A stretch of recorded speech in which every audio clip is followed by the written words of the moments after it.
Hi everyone, আশা করি সবাই ভালো আছেন এবং সুস্থ আছেন। আজকে আমি যে বইটি নিয়ে কথা বলবো সেটি হলো psychology of money by Morgan Housel.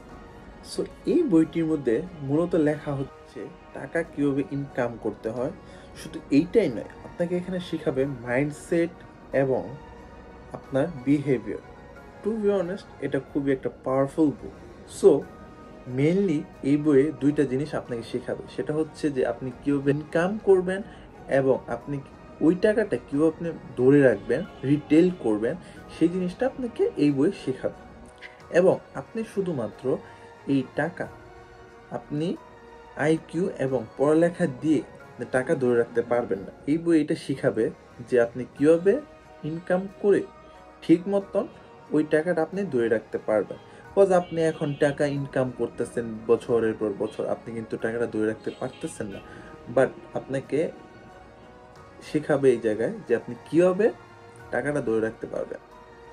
So আপনি শুধু টাকা ধরে রাখতে হলে আপনার ধৈর্য লাগবে অনেক, এবং আপনার যে লোভ জিনিসটা এটা কন্ট্রোল করতে হবে, এবং আপনাকে লং টার্ম থিঙ্ক করতে হবে, শর্ট টার্ম থিঙ্ক করা যাবে না এই জায়গায়।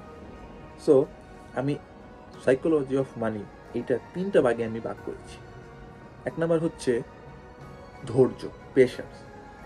2 নাম্বার হচ্ছে সেভিংস। বাট এই জায়গায় লেখক বলছে যে আপনার যে সেভিংসটা করবেন, দ্য ফিউচার ইজ আনসার্টেন। আপনার একটা ইমার্জেন্সি একটা কিছু দরকার পড়লো, একটা সুযোগ আসলো কোনো কিছু, তখন আপনার কিন্তু ক্যাশটা প্রয়োজন। সো লেখক বলেছে যে আপনার সেভিংস করা এখানে কোনো দরকার নেই, এইভাবেই একটা জিনিস বুঝিয়েছে।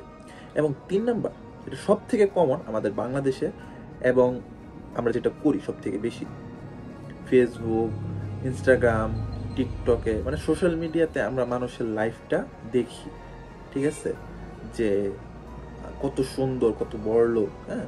সো আমরা কিন্তু জানি না যে তাদের পিছনের গল্পটা কি স্যাক্রিফাইস করে তারা এই জায়গায় আসছে। সো এইটাই যে 3 নাম্বার পয়েন্টটা হচ্ছে never compare your life with others.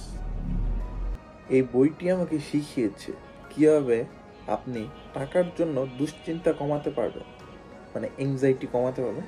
First of all আপনার বিহেভিয়ার চেঞ্জ করতে হবে।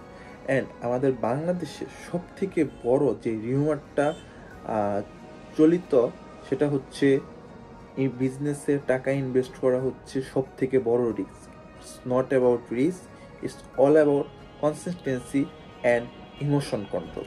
সো আজকের ভিডিওটা এই পর্যন্তই ছিল।